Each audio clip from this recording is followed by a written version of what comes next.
Here's what you'll need for my lamb mince Irish stew. Some lamb mince, of course, or you could use lamb chunks, which is normally what they'd use for the stew.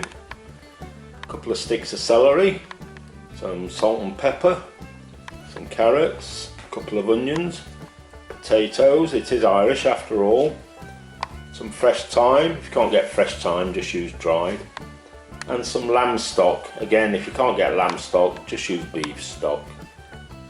First thing we're going to do, put a glug of oil into your pan, and then in with your lamb mince, and we're just going to gently fry that off till it browns. With your meat browning away, it's time to chop up your celery and onions.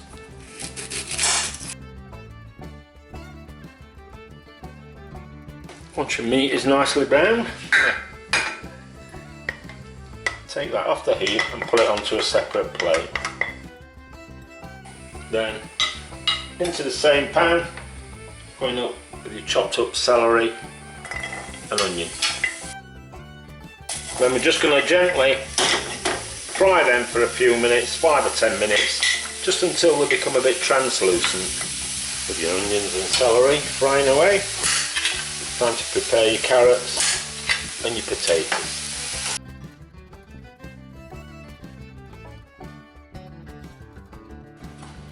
With your potatoes, give them a rinse so that there's nothing on, but when you've cut them into little chunks, you know, bite-sized chunks, don't give that a rinse like you normally would with spuds, because you want that starch to thicken up the gravy.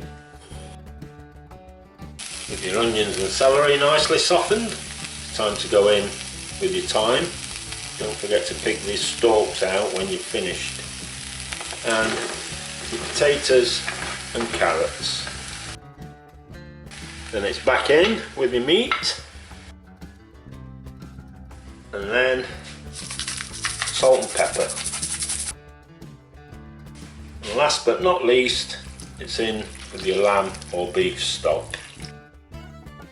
Then you're going to simmer this away, obviously to cook those potatoes and carrots, but also to reduce the liquid and let all the other flavours intermingle. Once you've reduced the liquid a bit and it's thickened up a bit nicely, it's time to dish it out. Remembering that this is just your basic recipe. I mean, if you want to throw leeks in, asparagus, courgettes, parsley, anything you want, but once you've mastered the basic recipe, you can do what you want basically. But this is absolutely delicious as it is. Get yourself some crusty bread and get stuck in.